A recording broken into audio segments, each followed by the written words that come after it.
The method hasn't changed. So easy to prepare in microwave or oven. But frozen food has had an upgrade, with supermarket freezers filled with choice. Australia's frozen food market is a $300 billion titan, fueled by a nation that is increasingly time-poor and convenience-hungry. What's old is new again. Kohlberg and Company launching Sara Lee Frozen Bakery, betting big on the growth in the dessert market. The space that we're in is about $6 billion in total in the markets we play in the frozen bakery. And that that market has been growing in the low single digits for the past few years. And the place where we play, food service, indulgent treats, pies, we see 3 to 4% growth there. But the true cost of that convenience isn't found on the receipt. It's found in the fine print of the ingredient labels, the chemical stabilizers, the mechanically separated proteins, and the hidden sugars that turn a simple dinner into a metabolic disaster. And consumer coverage at 5:30, the FDA is sounding the alarm about a massive recall involving frozen foods. The recall started last month, and since then it's expanded to include more than 400 products. Welcome to the cold reality of the convenience trap. This is the truth the big chains don't want you to defrost. There are millions of packages of frozen foods that could be contaminated with listeria.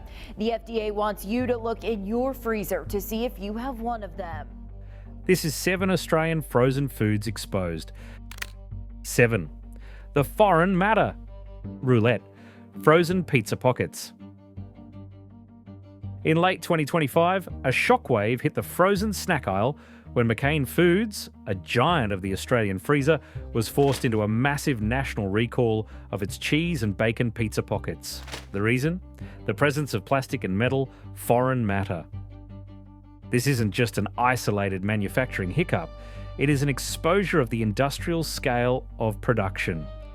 When you produce millions of units in high-speed, automated factories, the machinery itself becomes a risk factor.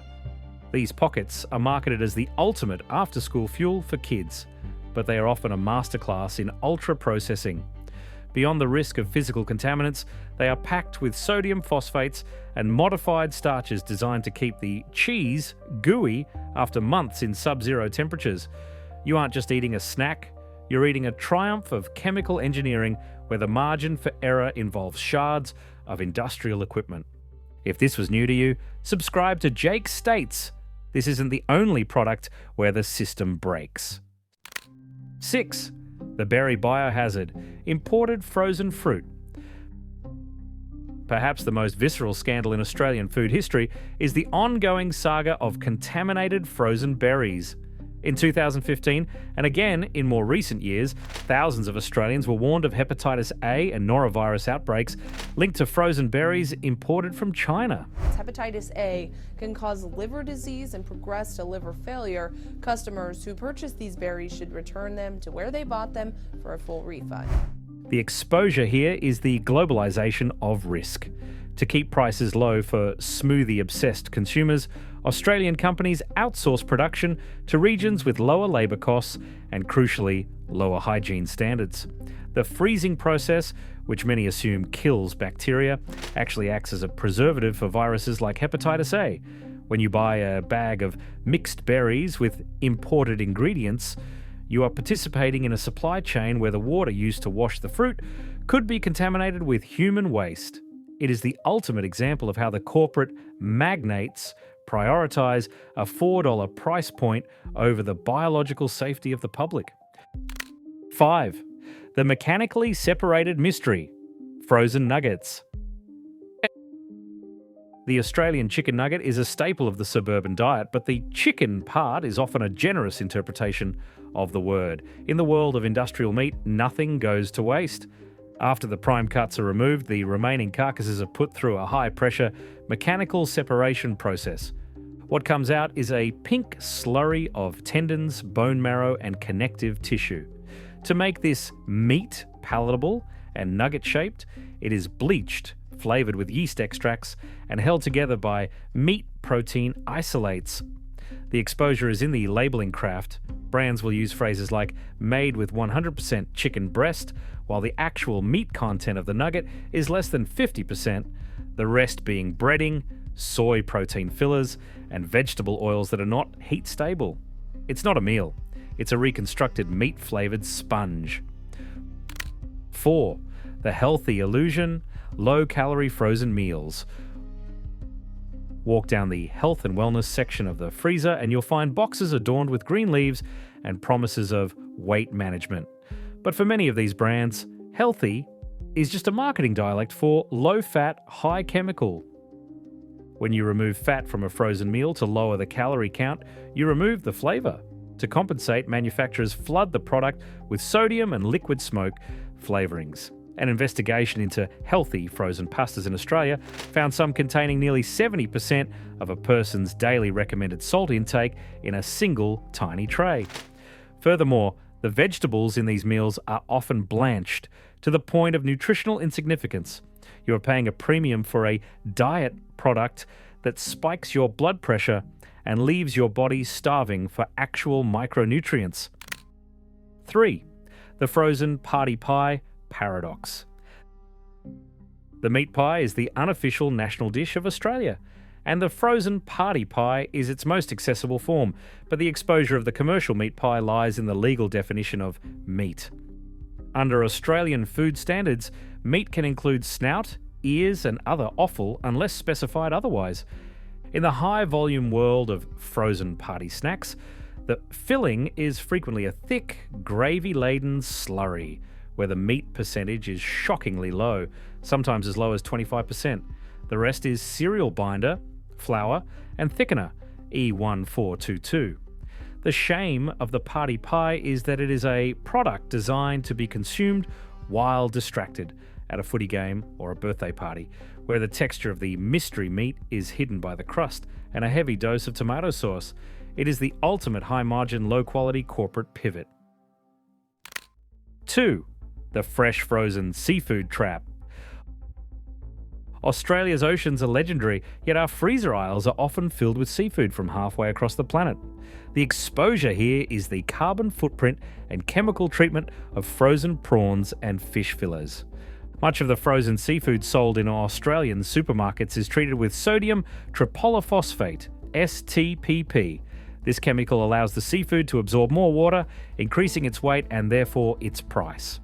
When you defrost these prawns, you see the purge, the water you paid for leaking out into the sink. Furthermore, the lack of transparency in the product of Vietnam/Thailand labels often hides a reality of intensive aquaculture where antibiotics are used to prevent disease in overcrowded pens. It is the illusion of a fresh catch sold by global conglomerates who treat the ocean like a factory floor. 1. The hidden sugar of breakfast bowls. The newest trend in the Australian freezer is the superfood breakfast bowl, frozen acai, dragon fruit, or protein-packed oats. This is the magnate's final frontier, conquering the morning. The exposure? These bowls are often sugar bombs disguised as wellness. To prevent the fruit from turning into an unappealing grey mush when thawed, they are often packed in syrups or concentrated fruit juices. A single healthy acai bowl can contain up to 40 grams of sugar, the equivalent of 10 teaspoons. In the corporate quest to make health convenient, they have simply taken the dessert formula and rebranded it for 7 a.m. It's not fuel, it's a glucose spike in a plastic bowl. The architecture of the convenience lie. What we are seeing is a systematic replacement of the kitchen with the laboratory. The Australian frozen food industry is a masterclass in cost externalisation. The corporations save money by using fillers, chemicals, and globalised labour, while the cost is externalised onto the healthcare system and the consumer's long-term vitality. The magnates of the freezer aisle know that we are tired. They know that at 6 p.m. on a Tuesday, the 5-minute promise of a frozen lasagna is a seductive siren song. But the exposure is that we aren't just buying time. We are selling our autonomy. Every time we choose the mechanically separated over the whole, the imported over the local, and the chemical over the natural, we are voting for a food system that views us as biological units to be fed rather than humans to be nourished. The final cold truth. The freezer is not the enemy. The industry of deception is. Authentic freezing is a miracle. It can preserve the nutrients of a freshly picked pea for months. But the industrialization of the freezer has turned it into a hiding place for the foreign matter of our modern age. Both the physical shards of plastic and the metaphorical shards of a broken food system. In the world of high-stakes commerce, the most dangerous thing you can do is trust the picture on the box. The magnates have spent billions making sure the sizzle sounds right and the frost looks perfect.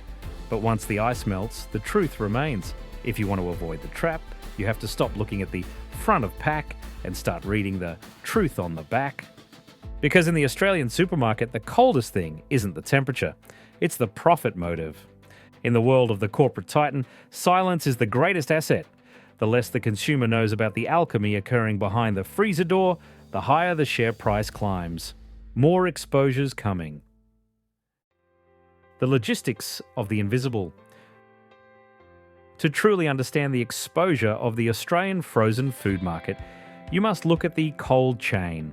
This is an invisible $5 billion infrastructure of refrigerated trucks, automated warehouses, and dark stores that never sleep. For the magnates of the supermarket world, Coles and Woolworths, the freezer aisle isn't about food. It's about inventory velocity. The secret they don't want you to know is that fresh is often older than frozen.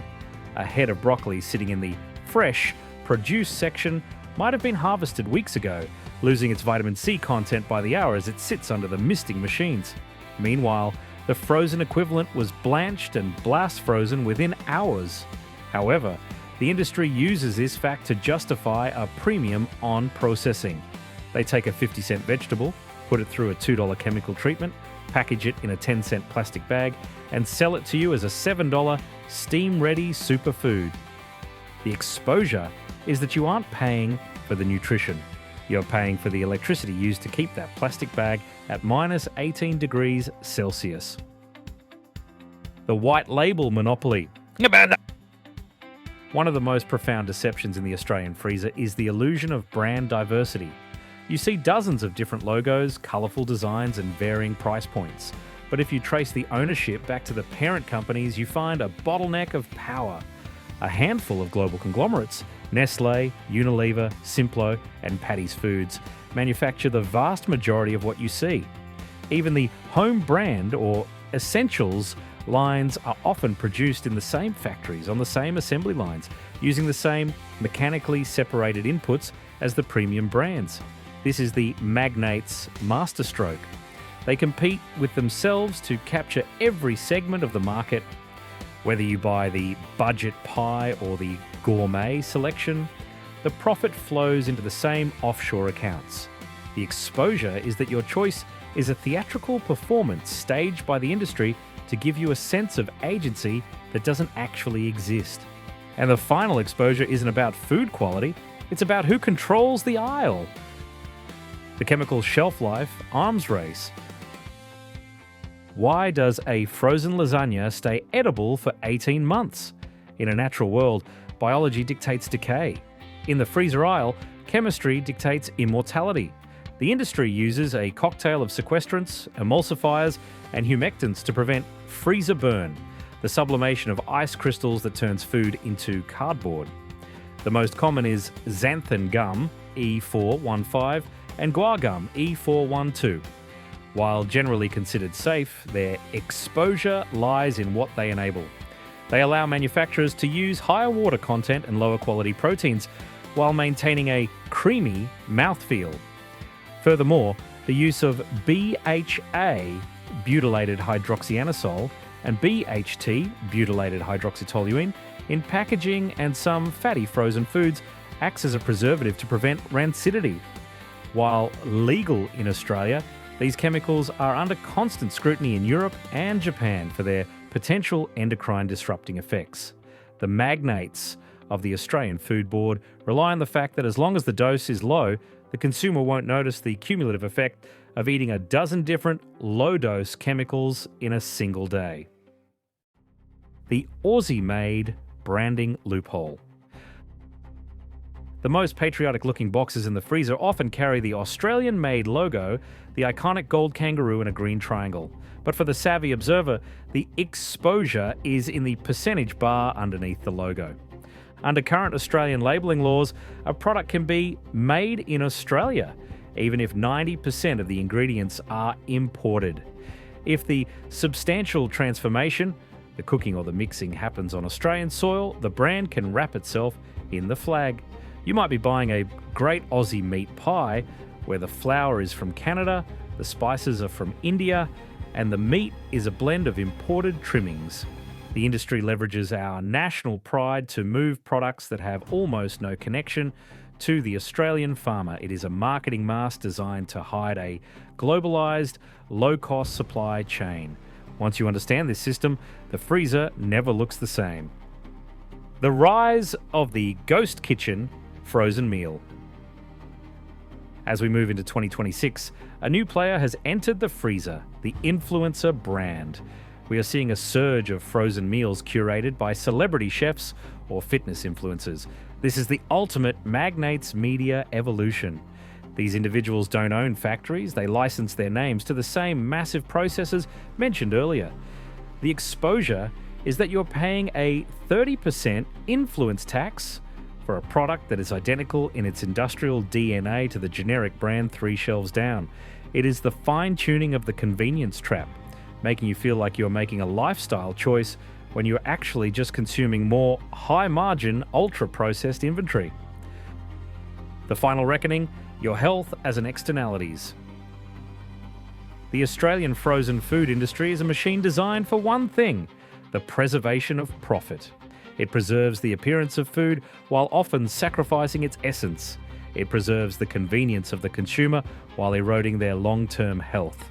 When you stand before the glass doors of the freezer section, you aren't just looking at dinner. You're looking at a curated gallery of corporate interests. The 7 exposed items are just the tip of the iceberg. The real exposure is the system itself, a system that values infinite shelf life over a vibrant human life. This isn't the end of the exposure, it is the beginning. Subscribe to Jake States. The magnates have spent decades perfecting the art of the frozen lie. They have mastered the sizzle, the frost, and the font, but they cannot control your awareness. The next time you reach for that 5-minute miracle, remember, convenience is the most expensive thing you will ever buy.